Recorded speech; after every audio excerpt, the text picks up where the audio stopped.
ನಮಸ್ಕಾರ. ಮತ್ತೊಂದ್ಸರಿ ನೀಲಿ ಪಡೆಗೆ ಸ್ವಾಗತ. ಸ್ವಲ್ಪ ಗ್ಯಾಪ್ ಆದ್ಮೇಲೆ ಬಂದಿದ್ದೀವಿ. ಅದೇ ಥರ BFCಗೂ ಗ್ಯಾಪ್ ಇತ್ತು ಆ್ಯಕ್ಚುಲಿ.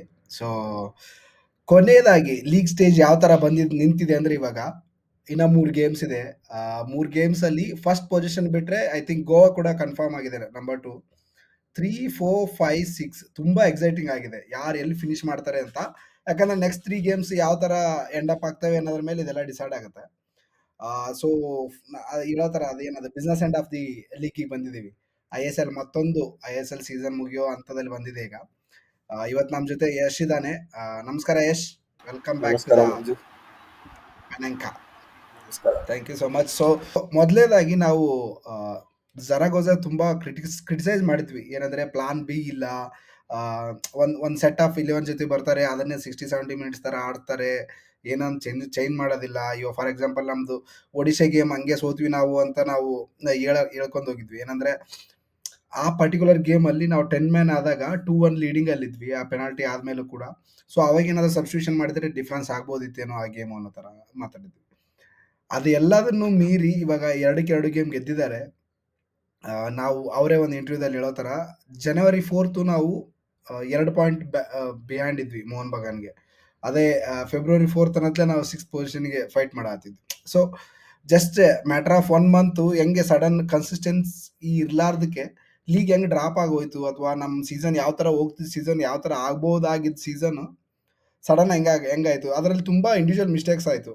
ರಾಹುಲ್ ಬೇಕಿಯದು, ಗುರ್ಪ್ರೀತ್ ಸಿಂಗ್ ಸಾಂಧುದು, ಕೆಲವೊಂದು ಸಾರಿ ಬೂಟಿ ಅದು ಅವ್ನು ಬಂದಾಗ ಅದು ಲೈಕ್ ಅದೇನು ಇಂಪ್ಯಾಕ್ಟ್ ಆಗಿಲ್ಲ ಒಟ್ಟು. ಸೊ ಆ ಥರ ಎಲ್ಲ ಆಯಿತು. ಬಟ್ ಲಾಸ್ಟ್ 2 ಗೇಮಿಂದ ಚೆನ್ನಾಗಿ ಆಡಿದ್ವಿ ನಾವು. ಲಾಸ್ಟ್ 2 ಗೇಮ್ ಚೆನ್ನಾಗಿ ಗೆದ್ವಿ ಕೂಡ.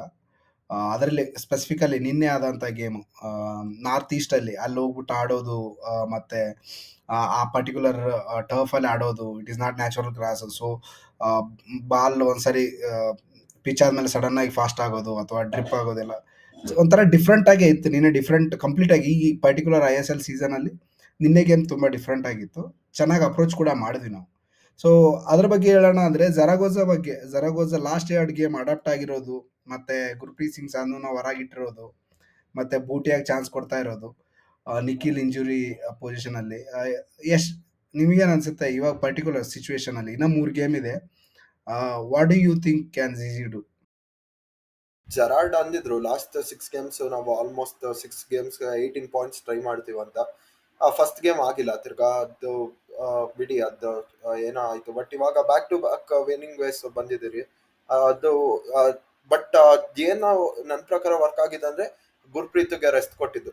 ಬಿಕಾಸ್ ಅದು ಬೇಕಿತ್ತು ಮೆಂಟಲಿ ಒಂದು, ಆಮೇಲೆ ಟೀಮ್ಗೋಸ್ಕರನೂ ಒಂದು ಬೇಕಿತ್ತು, ಅದೊಂದು ಚೇಂಜ್ ಬೇಕಿತ್ತು, ಅದು ಮಾಡಿದ್ರಿ. ಆಮೇಲೆ ನೀವೇ ನೋಡೋದಿರಿ, back to back 2 clean sheet ತಗೊಂಡ್ ಬಂದಿದ್ದ ಮಾವ್ಯ.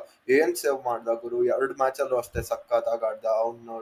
ಅವ್ನು ಬಾಲ್ ಡಿಸ್ಟ್ರಿಬ್ಯೂಷನ್, ಅದೆಲ್ಲದಕ್ಕಿಂತ ಮೇನ್ ಅಂದ್ರೆ ಬಾಲ್ ಕಲೆಕ್ಟಿಂಗ್ ಚೆನ್ನಾಗಿದೆ. ಅದು ಗುರ್ಪ್ರೀತ್ಗಿಂತ ವೇ ಬೆಟರ್ ಇದೆ ಬಾಲ್ ಕಲೆಕ್ಟಿಂಗ್. ಅದೇ ಒಂದು ಇಂಪ್ಯಾಕ್ಟ್ ಮಾಡುತ್ತೆ ನಿಮ್ಗೆ. ಬಾಲ್ ಕಲೆಕ್ಟ್ ಮಾಡಿದಾಗ ನೀವು ಆಪೋಸಿಷನ್ ಚಾನ್ಸೇ ಕೊಡಲ್ಲ, ಎಲ್ಲೂ ಮಿಸ್ಟೇಕ್ ಆಯ್ತು ಅಂತ ಹೇಳಕ್ಕೆ ಆಗಲ್ಲ. ಸೊ ಅದರಿಂದಾನೇ 2 ಕ್ಲೀನ್ ಶೀಟ್ ಬಂತು, ತಿರ್ಗಾ 6 ಪಾಯಿಂಟ್ಸ್ ಇನ್ 2 ಗೇಮ್ಸ್. ಹ್ಯಾಪಿ ಮೂಡು ಇವಾಗ ಕ್ಯಾಂಪೈನ್ ಅಲ್ಲಿ ತುಂಬಾ ಚೆನ್ನಾಗಿರುತ್ತೆ, ಎಲ್ಲ ಪ್ಲೇಯರ್ಸ್ ಚೆನ್ನಾಗಿರ್ತಾರೆ. ಸೊ ಅಗೇನ್ ಇದೆಲ್ಲದಕ್ಕಿಂತ ನಾನು ನೊಗ್ವೆರಾ ಮತ್ತೆ ಎಡ್ಗಾರ್ ಮೆಂಡೆಸ್ ತುಂಬಾ ಲೇಟ್ ಆಗಿ ಪಾರ್ಟಿಗೆ ಜಾಯ್ನ್ ಆಗಿದ್ದಾರೆ. But it is very good ಅಂತ ಅಂತಿದ್ದೀನಿ ನಾನು. ಇಷ್ಟು ದಿವಸ ಬರೀ ರಾನ್ ವಿಲಿಯಮ್ಸ್ ಚೇತ್ರಿ ಆಯ್ತು, ಇವಾಗ ನೊಗ್ವೆರಾ ಮೆಂಡೆಸ್ ಕೂಡ ಜಾಯ್ನ್ ಆಗಿದ್ದಾರೆ. ಸೊ ಇದೆಲ್ಲ ಹ್ಯಾಪಿ. Wonderful, good. ಅದೇ ಐ ಥಿಂಕ್ ಜರಾಗೋಜಾ ಹೇಳೋ ಪ್ರಕಾರ ನಾವು ಆ ಸ್ಟ್ರೆಚ್ಚಲ್ಲಿ ಏನು ಸೋತ್ವಲ್ಲ 1 ಮಂತಲ್ಲಿ, ವಿ ಆರ್ ಕ್ರಿಯೇಟಿಂಗ್ ಚಾನ್ಸಸ್. ನಾವು ಐದರ್ ಯಾವುದೋ ಒಂದು ಇಂಡಿವಿಜುವಲ್ ಮಿಸ್ಟೇಕ್ ಮಾಡಿಬಿಟ್ಟು ಡ್ರಾ ಆಗಿ ಹೋಗ್ತಾ ಇತ್ತು, ಇಲ್ಲ ಯಾವುದೋ ಒಂದು ಇಂಡಿವಿಜುವಲ್ ಮಿಸ್ಟೇಕ್ ಮಾಡಿಬಿಟ್ಟು ನಾವು ಲಾಸ್ಟ್ ಮಿನಿಟಲ್ಲಿ ಮ್ಯಾಚ್ ಓದ್ಬಿಡ್ತಾ ಇದ್ವಿ. ಸೊ ಆ ಥರ ಸಿಚುವೇಶನ್ನೇ ಆಗ್ತಿತ್ತು. ಅದರಲ್ಲಿ ಗುರ್ಪ್ರೀತ್ ಸಿಂಗ್ ಸಾಂಧು ಅವ್ರು ತುಂಬ ಇತ್ತು. ಫುಲ್ಲಿ ಅವ್ರನ್ನ ಹೊರಗಿಡೋದ್ರಿಂದ ರಾಲ್ಟೆ ಬಂದಿರೋದು ಒಂದು ಅಡ್ವಾಂಟೇಜ್. ಏನಂದರೆ ಫ್ರೆಶ್ನೆಸ್ ಬಂದಿದೆ ಟೀಮಲ್ಲಿ, ಬ್ಯಾಕ್ಲೈನಲ್ಲೂ ಒಂದು ಟ್ರಸ್ಟ್ ಇದೆ ಇವಾಗ. ಸೊ ಯಾರೇ ಆಡಿದ್ರು ಬ್ಯಾಕ್ಲೈನಲ್ಲಿ, ಸೆಂಟರ್ ಬ್ಯಾಕ್ ರಾಹುಲ್ ಬೇಕೆ ಅಥವಾ ಸಾನಾ ಅಥವಾ ರಾಹುಲ್ ಬೇಕೆ ಅಥವಾ ಅಲೆಕ್ಸ್ ಆಡಿದ್ರು, there is some confidence last 2 ಗೇಮಲ್ಲಿ ನೋಡಿದರೆ. ಅದರಲ್ಲಿ ಎಷ್ಟು ನೀವು ಹೇಳ್ತಾರೇ ಪ್ರೆಸೆಂಟ್ಲಿ ಎಡ್ಗರ್ ಮೆಂಡೇಸಾ ಆ್ಯಂಡ್ ನೊಗ್ವೆರಾ ಇಬ್ರು they are really doing very well ಅಲ್ಲ. ನೊಗ್ವೆರಾ ಕಂಪ್ಯಾರಿಟಿವ್ಲಿ ನೀವೇ ಲೈಕ್ ನೊಗ್ವೆರಾ ಪ್ರೀವಿಯಸ್ ಸೀಸನ್ಸ್ ಎಲ್ಲ ಕಂಪೇರ್ ಮಾಡಿದರೆ is topping all the numbers ಈ ವರ್ಷ. ಸೊ ಆ ಪರ್ಟಿಕ್ಯುಲರ್ ನೊಗ್ವೆರಾ ಮತ್ತೆ ಎಡ್ಗರ್ ಮೆಂಡೆಸ್ ಕರೆಕ್ಟ್ ನಮಗೆ ಫ್ಯಾಗ್ ಎಂಡ್ ಆಫ್ ದಿ ಸೀಸನ್ಗೆ ಈ ಥರ ಚೆನ್ನಾಗಿ ಆಡ್ತಾ ಇರೋದೊಂದು advantage. But do you think Edgar and Noguera ಇಬ್ರು ನೆಕ್ಸ್ಟ್ ಇಯರ್ ಇರ್ತಾರೆ ಅನ್ಸುತ್ತೆ ನಿಮಗೆ? ಸಿ ಎಡ್ಗರ್ ಮೆಂಡೆಸ್ ಇದ್ದೇ ಇರ್ತಾನೆ, ಬಿಕಾಸ್ ಯಾಕೆಂದ್ರೆ ಅವ್ನು 10+ ಗೋಲ್ಸ್ ಕಾಂಟ್ರಿಬ್ಯೂಷನ್ ಇದೆ ಈ ಸೀಸನ್. ಇನ್ನ ಸ್ಟಾರ್ ಇನ್ನ ಅಂದ್ರೆ 11 ಆಲ್ಮೋಸ್ಟ್ ಒಂದಿಷ್ಟು 11 ಗೋಲ್ಸ್ ಇದೆ, 4 ಅಸಿಸ್ಟ್ 7 ಗೋಲ್ಸ್ ಇದೆ. ಸೊ ಅವ್ನ್ ನಿಮಗ್ ಪ್ರೂವ್ ಮಾಡಿದಾನೆ. ಇವಾಗ ಅವನನ್ನ ಚೇಂಜ್ ಮಾಡಿದ್ರೆ ನಿಮ್ಗೆ ತಿರ್ಗಾ ಇನ್ನೊಬ್ಬ ಹುಡ್ಕೊಂಡ್ ಬರೋದು, ಈ ಸಿಸ್ಟಮ್ಗೆ ಅಡಾಪ್ಟ್ ಆಗೋದು, ಇಲ್ಲಿಗೆ ಅಡಾಪ್ಟ್ ಆಗೋದೆಲ್ಲ ಬೇಡ ಅಂತ ಅನ್ಸುತ್ತೆ ನನ್ಗೆ. ಬೇಕಾ ಡಿಯಾಸ್ದು ನನ್ಗೆ ಗೊತ್ತಿಲ್ಲ ಏನಾಗುತ್ತೆ ಅಂತ. ಡಿಯಾಸ್ ಹೆಂಗಿದ್ರು ಇವಾಗ ಡಿಯಾಸ್ ಇಲ್ಲ ಅಂದ್ರೆ ನಾವು ಅವನಿಗೆ ರಿಪ್ಲೇಸ್ಮೆಂಟ್ ತರಲೇಬೇಕು. So it's better to continue with Edgar ಅನ್ಸುತ್ತೆ ನನ್ಗೆ. ಅವನು ಪರ್ಫಾರ್ಮ್ ಮಾಡ್ತಿದ್ದಾನೆ, ನೋ ಡೌಟ್. ನಿಜ. ಬಟ್ ಅದು ಒಂದೇ ಇಷ್ಟ ಆಗದೆ ಇರೋದೇನಂದ್ರೆ ಎಡ್ಗರ್ ಅವನಜಿ ಬೇಗ ಬಿದ್ದುಬಿಡ್ತಾನೆ ಗುರು, ಬೇಗ ಬಿದ್ದುಬಿಡ್ತಾನೆ, ಓಡೋದಿಲ್ಲ, ಆ ಲೇಸಿನೆಸ್ ತೋರಿಸ್ತಾನೆ. But again I think is 10+ ನೀನು ಗೋಲೆಲ್ಲ 10+ ನೀನು ಕಾಂಟ್ರಿಬ್ಯೂಷನ್ ಮಾಡಿ ಆದ್ಮೇಲೆ ಯು ಯಾವ ಟು ಕಂಟಿನ್ಯೂ. ಯಾಕಂದ್ರೆ ಅದರ್ವೈಸ್ ಈಗ ಆಲ್ರೆಡಿ ಒಂದು ಸೀಸನ್ ಗೊತ್ತಾಗಿರುತ್ತೆ ಅವ್ರಿಗೆ, ಎಸ್ ಎಲ್ ಏನಿದೆ, ಕಂಡೀಷನ್ಸ್ ಗೊತ್ತಾಗಿರುತ್ತೆ, ಟೀಮೇಟ್ಸ್ ಗೊತ್ತಾಗಿದ್ದಾರೆ. So hopefully they do better. I think Noguera also 2 years contract ಅಲ್ಲೇ ತಗೊಂಡಿದೀವಲ್ಲ. And Ron Williams anyway he will continue hopefully. So basically next ಸೀಸನ್ಗೆ ಆ ಥರ ನೋಡಿದ್ರೆ ಹಾ ಹೇಳಿ ಹೇಳಿ. ನೊಗ್ವೆರಾ ಅಂದ್ರೆ ಅವನು ಎಫ್ ಸಿ ಗೋವಾ ಟೈಮ್ಸ್ ಇಂದಾನು ಒಂದು ಯಾವತ್ತು 5+ ಗೋಲ್ ಕಾಂಟ್ರಿಬ್ಯೂಷನ್ಸ್ ಬಂದೇ ಇಲ್ಲ. ಬಿಕಾಸ್ ಯಾಕೆಂದ್ರೆ ಅವನು ಎಡು ಬೆಡಿಯಾ ಮತ್ತೆ ಇಲ್ಲ ಇವನು ಯಾರು ನಿಮ್ಗೆ ಜಾಹು ಅವ್ರ ಹತ್ರ ಅಂಡರ್ ಸ್ಟಾರ್ಡ್ ಆಗಿ ಹೋಗ್ಬಿಡ್ತಿದ್ದ. ಅವ್ನು ಯಾವತ್ತು ಅವ್ನ ಪರ್ಫಾರ್ಮೆನ್ಸ್ ಇದನ್ನ ಕೊಟ್ಟೇ ಇಲ್ಲ, MCFC ಇದ್ದಾಗ್ಲೂ ಅಷ್ಟೇ. ಬಟ್ BFC ಹಂಗಿಲ್ಲ, BFC ಅವ್ನು ಬಿಟ್ರೆ ಬೇರೆ ಯಾರಿಲ್ಲ ಅಂತ. ಬಟ್ ಅವ್ನು ಪ್ರೊವೈಡ್ ಮಾಡ್ತಿದ್ದಾನೆ ಇವಾಗ, ಚಾನ್ಸಸ್ ಕ್ರಿಯೇಟ್ ಮಾಡೋದಿರ್ಬೋದು, ಇಲ್ಲ ಅಂದ್ರೆ ಗೋಲ್ ಸ್ಕೋರಿಂಗ್. ಇವಾಗ ಲೇಟ್ಲಿ ಗೋಲ್ ಸ್ಕೋರಿಂಗ್ ಆಮೇಲೆ ಕಾಂಟ್ರಿಬ್ಯೂಷನ್ಸ್ ಎಲ್ಲ ಬರ್ತಿದೆ. So it's better to continue ಅಂತ ಅನ್ಸುತ್ತೆ. ತಿರ್ಗಾ ಇನ್ನೊಬ್ಬ ಹುಡ್ಕೋದಕ್ಕಿಂತ ರಿಪ್ಲೇಸ್ಮೆಂಟ್ ಬೇಕು, ಇಲ್ಲ ಅಂತ ಹೇಳ್ತಿಲ್ಲ. ಅವನಿಗೂ ಒಬ್ಬ ಸಬ್ ಇರ್ಲೇಬೇಕು, ಇಲ್ಲ ಅಂದ್ರೆ ತಿರ್ಗಾ ಲೇಸಿ ಆಗೋಗ್ಬಿಡ್ತಾರೆ ಎಲ್ಲರೂ. ಟ್ರೂ ಗುರುಪ್ರೀತಲ್ಲಿ ನೋಡಿದ್ವಿ ನಾವು ಅದನ್ನ. ಸೊ ಆ ಥರ ನೋಡಿದ್ರೆ ಆಗಿದ್ರೆ ಪೆಡ್ರೋ ಅಂಡ್ ಅಲೆಕ್ಸ್ ಅಂಡ್ ಡಿಯಾಸ್ ಅಲ್ಲ, ಈ ಮೂರಿಗೆ ನಮ್ಮ ರಿಪ್ಲೇಸ್ಮೆಂಟ್ ಬೇಕು ನೆಕ್ಸ್ಟ್ ಸೀಸನ್ಗೆ. ಸೊ ಅದ್ರ ಜೊತೆಗೆ ಹೋಪ್ಫುಲಿ ನಾವು ಒಬ್ಬರ ಇಂಡಿಯನ್ ಅಟ್ಯಾಕಿಂಗ್ ಮಿಡ್ಫೀಲ್ಡರ್ನ ಸೈನ್ ಮಾಡ್ತೀವಿ. ಅದರ್ವೈಸ್ ಸೋಮ್ ಚೆನ್ನಾಗಿ ಆಡಿದ್ದಾರೆ BDFA ಅಲ್ಲಿ, ಬೆಸ್ಟ್ ಮಿಡ್ಫೀಲ್ಡರ್ ಆಫ್ ದಿ ಈ ಸೀಸನ್ BDFA ಅಲ್ಲಿ. ಅವ್ರನ್ನ ಅದ್ರ ಪ್ರಮೋಟ್ ಮಾಡ್ತೀವಿ ಅಂತ. ನೋಡೋಣ ಅದು ಯಾವ ಸ್ಟೇಜ್ಗೆ ಹೋಗೋದು, ಎಲ್ಲಿ ಹೋಗುತ್ತೆ ಅಂತ. ಇನ್ನು ಟೈಮ್ ಇದೆ ಅದಕ್ಕೆ, I think next season long time. But ಅದಕ್ಕಿಂತ ಹೋಗೋಕ್ಕಿಂತ ಮುಂಚೆ Sunil Chhetri what a contribution the season ಅಲ್ಲ, 11 ಗೋಲು, ಅನ್ಬಿಲಿಯಬಲ್. ಎಲ್ಲರೂ if you remember start of the season, ಈ ಸೀಸನ್ ಯಾರು ಇಂಡಿಯನ್ ಟಾಪ್ ಗೋಲ್ ಸ್ಕೋರರ್ ಆಗ್ತಾರೆ ಅಂದಾಗ ಎಲ್ಲರೂ ಚಾಂಗ್ಟೆ, ಇದಿದ್ರೆ ಮನ್ವೀರ್, ಅವ್ರದ್ದೆಲ್ಲ ಹೆಸರು ಹೇಳ್ತಾ ಇದ್ರು, ಮಹೇಶ್, ಇವ್ರದೆಲ್ಲ ಹೆಸರು ಹೇಳ್ತಾ ಇದ್ರು. ಬಟ್ ಮಗೆ ಸಿ ಇಟ್ ಡಸಂಟ್ ಮ್ಯಾಟರ್ ಅಲ್ಲ, 2005 or 2025 or 2015. Sunil Chhetri just there to prove everyone wrong. Hopefully last 3 ಗೇಮಲ್ಲೂ ಕೂಡ ಲಾಸ್ಟ್ ಈ ಜನವರಿ 2025 ಅಲ್ಲಿ ಏನಾಗಲಿಲ್ವೋ ಅಥವಾ ಫೆಬ್ರವರಿ 2025 ಅಲ್ಲಿ ಏನಾಗಿಲ್ವೋ, ಹೋಪ್ಫುಲಿ ಅವರು ಇನ್ನು ಲಾಸ್ಟ್ 3 ಗೇಮಲ್ಲಿ 1-2 ಗೋಲ್ ಸ್ಕೋರ್ ಮಾಡ್ತಾರೆ ಅನ್ಕೊಳ್ಳೋಣ. ಯಾಕಂದರೆ ಅದು ನೆಸಸರಿ ಇದೆ ನಮಗೆ. Last 3 game very very important. ಅದೇ ಥರ ಸುನಿಲ್ ಛೇತ್ರಿಗೂ ವಯಸ್ಸಾಗ್ತಾ ಇದೆ, ನೆನಪಿಟ್ಕೋಬೇಕು ನಾವು. ಮೇ ಬಿ ಇನ್ನೊಂದು ಸೀಸನ್ ನೋಡ್ತೀವ ನಾವು ಅವ್ರನ್ನ ಕಂಠೀರವದಲ್ಲಿ, ನೋಡ್ಬೋದು ಮ್ಯಾಕ್ಸ್. ಇನ್ನು 2 ಸೀಸನ್ ನೋಡ್ತೀವ, ನಾಟ್ ಶೋ, ಗೊತ್ತಿಲ್ಲ ಏನಾಗುತ್ತೆ ಅಂತ. But one thing is very clear, there is no competition for Sunil Chhetri in left wing in BFC. So there is a big hole. ಅದನ್ನು ಫಿಲ್ ಮಾಡೋಕೆ ಯಾರಾದರೂ ಒಬ್ರು ಬೇಕೇ ಬೇಕು. ದೊಡ್ಡ ಸ್ಪೇಸ್ ಇದೆ ಅಲ್ಲಿ, ತುಂಬ ಒಳ್ಳೆ ಅಪರ್ಚುನಿಟಿ ಇದೆ ಆ್ಯಕ್ಚುಲಿ.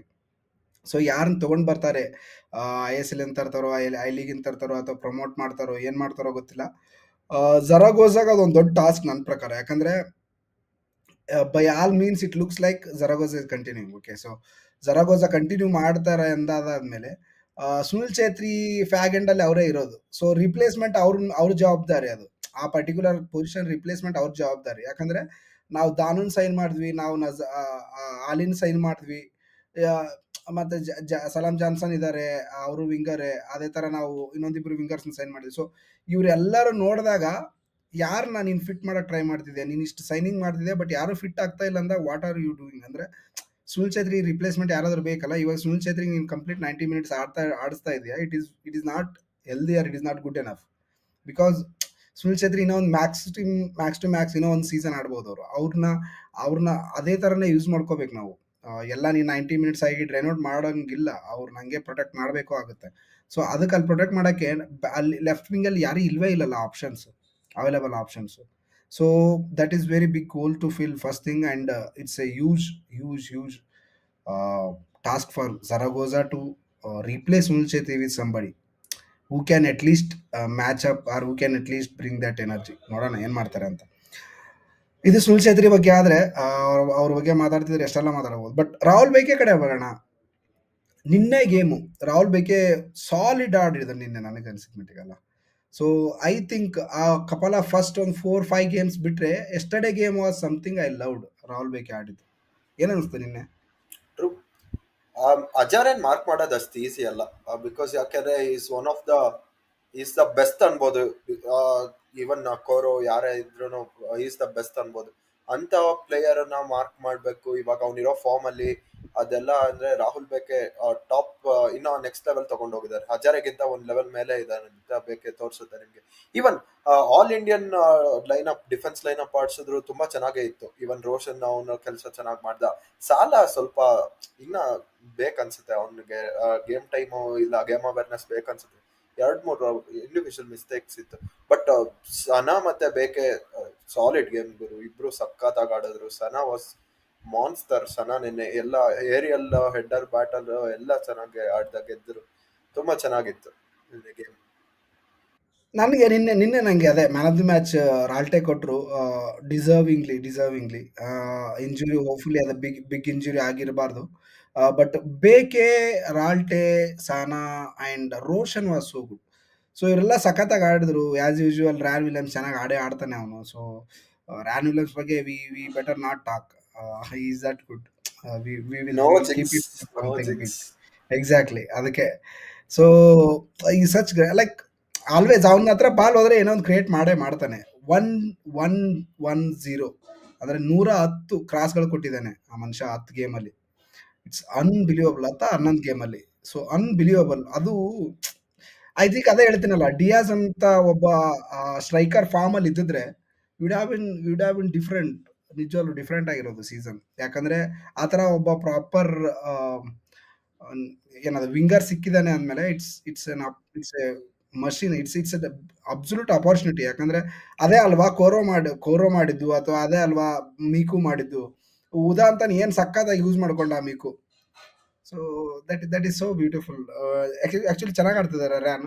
ಫುಲ್ಲಿ ನೆಕ್ಸ್ಟ್ ಇಯರ್ ನಾವು ಒಬ್ರು ಯಾರೋ ಗನ್ ಸ್ಟ್ರೈಕರ್ ಅಂತಂದರೆ ನೋಡೋಣ ಏನಾಗುತ್ತೆ ಅಂತ. ಬಟ್ ಬಿಕೆ ಆ್ಯಂಡ್ ಸಾನಾ, ಪ್ರಾಪ್ಸ್ ಟು ಬಿಕೆ ಆ್ಯಂಡ್ ಸಾನಾ. Yesterday they are very good. Okay, ಅದೇ ಥರ ಈಗ ಇಂಜುರಿ ಬಗ್ಗೆ ಮಾತಾಡೋಣ. ಫ್ಯಾಗ್ ಎಂಡಲ್ಲಿ ಇದ್ದೀವಿ ಲಾಸ್ಟ್ 3 ಗೇಮು. ಇಂಜುರೀಸ್ ಇವಾಗ ಇಷ್ಟು ದೊಡ್ಡ ಕನ್ಸರ್ನ್ ಆಗ್ತಿದೆ ಅಂದಾಗ ನಮಗೆ we have to look in ಏನಾಗ್ತಿದೆ ಅಲ್ಲಿ ಅಂತ. ಯಾಕಂದರೆ ಶಿವಾಲ್ಡೋ ಇನ್ನೂ ರಿಕವರ್ ಆಗಿ ಅವ್ನು ಆರಿಸ್ತಾನೆ ಇಲ್ಲ. ಅವ್ನು ಅರ್ಥ ಆಗ್ತಿಲ್ಲ ಅವ್ನು ಏನಾಗ್ತಿದೆ ಅಲ್ಲಿ ಅಂತ. ಅಥವಾ ರ್ಯಾನ್ ಚೆನ್ನಾಗಿ ಆಡ್ತಿದ್ದಾನೆ, ಅಲ್ಲಿ ಬೇರೆ ಯಾರೋ ಸಬ್ಸೆ ಬೇಡ ಅಂತ ಅನ್ಕೊಂಡಿದ್ದಾರೆ, ಜಿ ಅಂತ ಅನ್ಕೋತೀನಿ ನಾನು.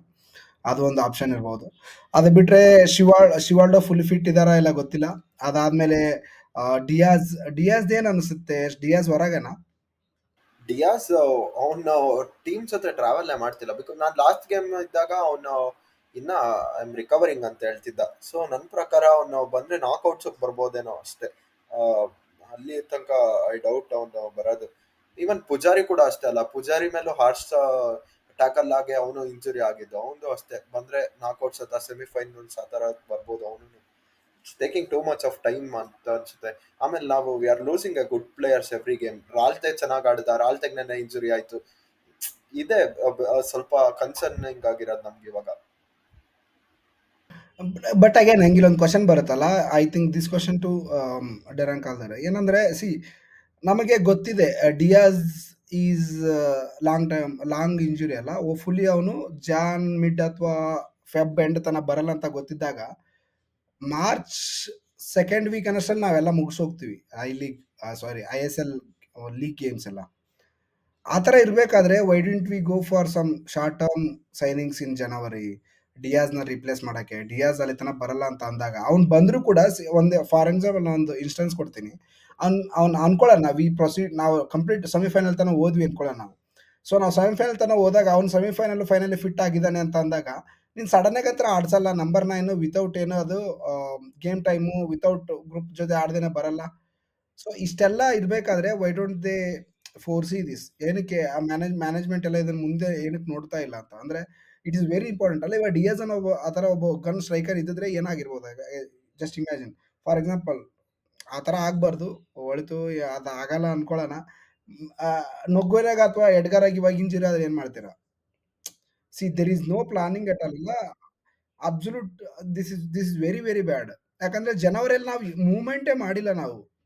That was so concerning. ಅದೇ ನನಗೆ ಅವಾಗ ಮಾಡಿದಾಗ ಏನು ಮಾಡ್ತಿದಾರೆ ಗೊತ್ತಾಗ್ಲಿಲ್ಲ. ಇಂಜುರಿ ಇವ್ರಿಗೆ ಅಪ್ಡೇಟ್ ಇರುತ್ತೆ. That's what I am trying to say. ಏನಂದ್ರೆ ಡಾಕ್ಟರ್ಸ್ ಇದ್ದಾರೆ ಇವ್ರ ಕಡೆ ಗೊತ್ತಿರುತ್ತೆ ಎಷ್ಟು ದಿನ ಏನಾಗುತ್ತೆ ಇಂಜುರಿ ಅನ್ನೋದು. It is not that out of a sudden ಆಗಿರೋದಲ್ಲ ಇದು. ಇಂಜೂರ್ಡ್ ಆಗಿದ್ದಾನೆ ಅವಾಗಿಂದ ಅವ್ನು ಅನ್ಅವೈಲಬಲ್ ಇದ್ದಾನೆ ಅಂದ್ರೆ ನೆಕ್ಸ್ಟ್ ಇಯರ್ ನೀವು ಅವ್ನು ಕೈ ಬಿಡ್ತೀರಿ ಅಂತ ಗೊತ್ತಿದ್ದಾಗ why don't you let him go in January ಅಲ್ಲ? ಓಕೆ, ನೋಡೋಣ ಅವು ಎಲ್ಲೆಲ್ಲ ನನ್ನ ಪ್ರಕಾರ ಇದೇ ಫಸ್ಟ್ ಟೈಮ್ ಅನ್ಸುತ್ತೆ ನಾವು ಜನವರಿಲಿ ಯಾವ್ದೇ ಜಾನ್ ಸೈನ್ ಸೈನ್ ಮಾಡಿಲ್ಲ. ಮಾಡಿರೋದು. ಹಾ ಎಸ್ ಫಸ್ಟ್ ಟೈಮ್ ಅನ್ಸುತ್ತೆ. ಮತ್ತೆ ಅಲ್ಲಿ ನೋಡಿದ್ರೆ ಪಾರ್ಸಿಂದಲ್ಲಿ ಹೇಳ್ತಾರೆ ನಾವು ಸಿಕ್ಕಾಪಟ್ಟೆ ಕಾಸು ಹಾಕ್ತಿದೀವಿ ಅಂತ. ಎಲ್ಲಿ ಹೋಗ್ತಿದೆ ದುಡ್ಡು? ಎಲ್ಲಿ ಹೋಗ್ತಿದೆ? ಏನ್ ಮಾಡ್ತಿದ್ದಾರೆ ಅದನ್ನ? ಅಲ್ಲ ಕಾಸು ಹಾಕ್ತಿದ್ದಾನೆ ಪ್ಲೇಯರ್ ತರ್ತಿಲ್ಲಲ್ಲ. ಅದೇ ಹೇಳ್ತಿರೋದು. ಅದು ಡೆರನ್ ಕೆಲಸ ಅಲ್ಲ. ಇಟ್ ಇಸ್ ಡೆರನ್ ಕಾಲ್ದಾರೆ ಕೆಲಸ ಅದು. It is not personal job. Chennai game ಅಲ್ಲಿ ಅಲ್ಲಿ ನೋಡಿದ್ರೆ ಸಿಗ್ತಾನೆ ಮಾತಾಡ್ಬೇಕು. ಏನೋ ಒಂದು absolutely we have to ask if ಅವರೆಲ್ಲರೂ ಅಲ್ಲಿ ಸಿಕ್ಕರೆ ನಿಜವಾಗ್ಲೂ ಕೇಳಬೇಕು ಅವರಿಗೆ. ಜಾನಲ್ಲಿ ನಾವು ಏನಕ್ಕೆ ಸೈನಿಂಗ್ ಮಾಡಲಿಲ್ಲ knowing that Dias is already this long gap for is injury and all. I ನೋಡೋಣ. ಓಕೆ, ಅದು ಇಂಜುರಿ ಬಗ್ಗೆ ಆದರೆ ಇನ್ನೊಂದು ದೊಡ್ಡ ಕನ್ಸರ್ನ್ ಏನಿದೆ ಅಂದರೆ ನಮ್ಮ ಯಂಗ್ಸ್ಟರ್ಸ್ ಮಾರಾಯ. ಶಿವಾಲ್ಡೋ ಆ್ಯಂಡ್ ದಾನು ಮೊಲ್ಲಾಗಂತೂ ಟೈಮೇ ಕೊಡಲಿಲ್ಲ. ಅವನು ಎಲ್ಲದನ್ನ ಕಾಣ್ತಾನೂ ಇಲ್ಲ. ಅವನು ಇವಾಗ ಹರ್ಷ್ಗೆ ಒಂದು ಸ್ವಲ್ಪ ಟ್ರೈನಿಂಗಲ್ಲಿ ಕಾಣ್ತಾ ಇದ್ದಾನೆ. ಹರ್ಷ್ ಮೊಲ್ಲ ಎಲ್ಲಿದ್ದಾನೆ ಕಾಣ್ತಾ ಇಲ್ಲ. ಜರಾಗೋಸ್ ಆಮೇಲೆ ನಂಗೆ ಜಾಸ್ತಿ ಹೋಪ್ ಇತ್ತು ನನಗೆ. ಅವನು ಚಿಕ್ಕ ಹುಡುಗರು ಇಟ್ಕೊಂಡು ಏನಾರ ಮಾಡ್ತಾನೆ ಅಂತಂದು. ಇವನು ಹೋಗ್ಬಿಟ್ಟು ಅದೇ ಮುದುಕರ ಜೊತೆನೆ ಆಟ ಆಡ್ಕೊಂಡು ಅದು ಅರ್ಥನೇ ಆಗ್ತಿಲ್ಲ ಏನು ನಡೆಸ್ತಿದ್ದಾನೆ ಇಲ್ಲಿ. ಮತ್ತೆ ವಾಪಸ್ ಏನದು ಸೀನಿಯರ್ ಹೋಮ್ ಕ್ರಿಯೇಟ್ ಮಾಡ್ತಿದ್ದಾನೆ BFC ಇಲ್ಲಿ ಅಂತ. ಬೇಕೇನ್ ಸೈನ್ ಮಾಡ್ತಾನೆ, ಆ ಕ್ಲಾರೆನ್ಸ್ ಬಿಟ್ಕೊಡ್ತಾನೆ. ಇಲ್ಲಿ ಮೊಲ್ಲಾಗ್ ಚಾನ್ಸ್ ಇಲ್ಲ. ಡಿಯಾಸ್ ಇಂಜುರಿ ಆಗಿದ್ದಾನೆ. ಶಿವಾಗ್ ಚಾನ್ಸ್ ಇಲ್ಲ. ಸುನಿಲ್ ಛೇತ್ರಿ 90 ಮಿನಿಟ್ಸ್ ಆಡ್ತಿದ್ದಾರೆ. ಒಂದೊಂದ್ಸಾರಿ ಇಟ್ಸ್ ರಿಯಲಿ ಅರ್ಥ ಆಗಲ್ಲ ಏನಾಗುತ್ತೆ ಅಂತ ಅಲ್ಲಿ. ಅದು ಭಯ ಆಗ್ಬಿಡುತ್ತೆ ಒಂದ್ ಟೈಮಲ್ಲಿ. ಯಾರಿಗೂ ಸಡನ್ ಬ್ರೇಕ್ ಡೌನ್ ಆಗ್ಬಿಟ್ರೆ ಯಾರಾದ್ರೂ ಅಂತ ಪ್ರೆಷರ್ಗೆ ಯಾರಾದ್ರೂ ಒಬ್ಬ ಇಂಜುರಿ ಆಯ್ತು ಅಂದ್ರು you can't imagine what will happen ಅಂತ. ಬಿಕಾಸ್ ಇವಾಗ ನೀನು ಮೊಲ್ಲಾಗಿಲ್ಲ ಅಂತ ತೊಗೊಂಬಂದು ಲೆಫ್ಟ್ ವಿಂಗಲ್ಲಿ ನೆಕ್ಸ್ಟ್ 3 ಗೇಮ್ ಆಡೋ ಅಂದ ಸಡನ್ ಆಗಿ ಇಟ್ ಈಸ್ ಡಿಫಿಕಲ್ಟ್ ಅಲ್ಲ. ನೀನು ಅವನಿಗೆ ಬಿಫೋರ್ ಟೈಮ್ ಕೊಡು. ಬಟ್ ಅಗೇನ್ ಇಲ್ಲಿ ಅದು ಇನ್ನೊಂದು ಕ್ವಶನ್ ಬರುತ್ತಲ್ಲ ನಮಗೆ. Any coach wants to win, first thing, ಕರೆಕ್ಟಾ? ಸೆಕೆಂಡ್ಲಿ ಏನಂದ್ರೆ ನಾವು ನಮಗಿನ್ನ ಜಾಸ್ತಿ ಟ್ರೈನಿಂಗಲ್ಲಿ ನೋಡ್ತಿದ್ದಾನಲ್ಲ. So I think they are not giving anything special ಅನ್ಸುತ್ತೆ ಅಲ್ಲಿ ಟ್ರೈನಿಂಗಲ್ಲಿ. ಸೊ ಹಾಗಾಗಿ ಅವ್ರನ್ನ ಇಲ್ಲಿ ತೊಗೊಂಡು ಬರೋಕ್ಕೆ ಹಿಂಜರಿತಿದ್ದಾರೆ ಕಾಣುತ್ತೆ. Maybe something like that. But still ಏನೋಪ್ಪ, ನನಗೆ ಜರಾಗೋಜಾ ಅವರು ನಮ್ಮ ಅಕಾಡೆಮಿ ಕಿಡ್ಸಿಗೆ ಕೊಟ್ಟಂತ ಟೈಮ್ ಏನಿದೆ ಅಲ್ಲ ಈ season, that is not acceptable is what I am trying to say. Even for there should Vineeth be also. More minutes. Exactly, Vineeth ನನಗ್ ನಿಜ ಬೇಜಾರಾಗ್ತಿದೆ ಜರಾಗೋಸಾ ಮೇಲೆ. ವಿನೀತ್ ಅಂತ ಪ್ಲೇಯರ್ ಅದೇ ಫನಾಯ್ ಎಲ್ಲ ತಗೊಂಡ್ ಬರ್ತಾನೆ. ಸುರೇಶನ್ 90 ಮಿನಿಟ್ಸ್ ಆಡಿಸ್ತಾನೆ. ಫನಾಯ್ ತಗೊಂಡ್ ಬರ್ತಾನೆ ಒಂದ್ಸಾರಿ. ಇರ್ದಿದ್ರೆ ವಿನೀತ್ ಕೊಡೋದಿಲ್ಲ ಆಪರ್ಚುನಿಟಿನ. ಬಟ್ ಒಂದು ಅರ್ಥ ಮಾಡ್ಕೋಬೇಕೇನಂದ್ರೆ ವಿನೀತ್ ಆಕ್ಚುಲಿ ಟ್ರ್ಯಾಕ್ ಬ್ಯಾಕ್ ಮಾಡೋದ್ರಲ್ಲಿ ಸ್ವಲ್ಪ ಲೇಸಿ ಆಗ್ತಾರೆ. ತುಂಬಾ ಅಟ್ಯಾಕಿಂಗ್ ಮೈಂಡ್ ತರ ಇರೋ player. But is number 6 as well. Wing ಅಲ್ಲ, ಪ್ಲೇ ಆಸ್ ಅ ವಿಂಗರ್ನು ಜಾಸ್ತಿ ಬೇಡ. ಅಟ್ಲೀಸ್ಟ್ 15 ಮಿನಿಟ್ಸ್ ಕೊಡು ಗುರು. ಲಾಸ್ಟ್ 15 ಮಿನಿಟ್ಸ್ ವಿಲಿಯಮ್ಸನ್ ಸಬ್ ಮಾಡಿ. ನೀನ್ ಚೆನ್ನಾಗಿ ಲೀಡ್ ಅಲ್ಲಿ ಇದೆಯಾ ಅಂದಾಗ ಸಬ್ ಮಾಡು. ನಾನು ನಿನ್ನೆ ಗೇಮ್ ಬಗ್ಗೆ ಮಾತಾಡ್ತಿಲ್ಲ, ಜಮ್ಶೆಡ್ಪುರ್ ಮೇಲೆ ಮಾಡ್ಬೇಕಿತ್ತ ಕೆಲಸ. ಬಿಕಾಸ್ ಯಾಕೆಂದ್ರೆ ನಾವು ಆಲ್ಮೋಸ್ಟ್ 3-0 ಇದ್ರಿ ಅವಾಗ ಲಾಸ್ಟ್ ಟೈಮ್ ಅಲ್ಲಿ. ಅದು ಒಳ್ಳೆ ಟೈಮ್ ವಿನೀತ್ಗೆ ತರಕ್ಕೆ. ಯು ನೆವರ್ ನೋ, ವಿನೀತ್ ಇನ್ನೊಂದು ಚಾನ್ಸ್ 2-3 ಕ್ರಿಯೇಟ್ ಮಾಡಿ 4-0 5-0 ಆಗ್ಬೋದು. ಮಾಡ್ತಾನೆ ವಿನೀತ್, ಆಕ್ಚುಲಿ ಮಾಡ್ತಾನೆ. ಅವನೇ ಎಷ್ಟು ಪ್ರೊವೈಡ್ ಮಾಡಿದ್ರು ಗೋವಾ ಮೇಲೆ. ಆಮೇಲೆ ಅದಕ್ಕೆ ಮುಂಚೆ ಕೇರಳ ಮೇಲೆಲ್ಲ ಎಂತೆಂತ ಬಾಲ್ ಪ್ರೊವೈಡ್ ಮಾಡಿದ್ದ. ನಾವು ಗೋವಾ ಚೆನ್ನಾಗಿ ಮೇಲೆ ಆಡ್ತಾನೆ ಕಂಬ್ಯಾಕ್ ಮರ ವಿನೀತ್. ಮಾಡಕ್ ನಾವು ಗೋವಾ ಮೇಲೆ ಕಂಬ್ಯಾಕ್ ಗೋವಾ ಮಾಡೋದಕ್ ಮೇಲೆ ಕಂಬ್ಯಾಕ್ ಕಾರಣನೇ ಮಾಡಕ್ ಅವನೇ ಕಾರಣ. ಹಾ. ಅಬ್ಸಲ್ಯೂಟ್ಲಿ ಮತ್ತ ಅಂತ ಎರಡು ಎರಡು ಪ್ಲೇಯರ್ ಏನ್ ಗುರು ATK ಗಿಂತ ವರ್ಸ್ತಾಗ ಆಗ್ಬಿಟ್ಟಿದ್ಯಾ ನೀನು. ಲಿಟ್ರಲಿ ಮೊಲಿನಾ ಪ್ಲೇಯರ್ಸ್ ನಿಜ. ಗೆ ಗೇಮ್ ಟೈಮ್ ಕೊಡ್ತಿದ್ದಾನೆ, ಈ ನನ್ ಮಗ ಕೊಡ್ತಿಲ್ಲ. ನಂಗೆ ಬೇಜಾರಾಗುತ್ತೆ.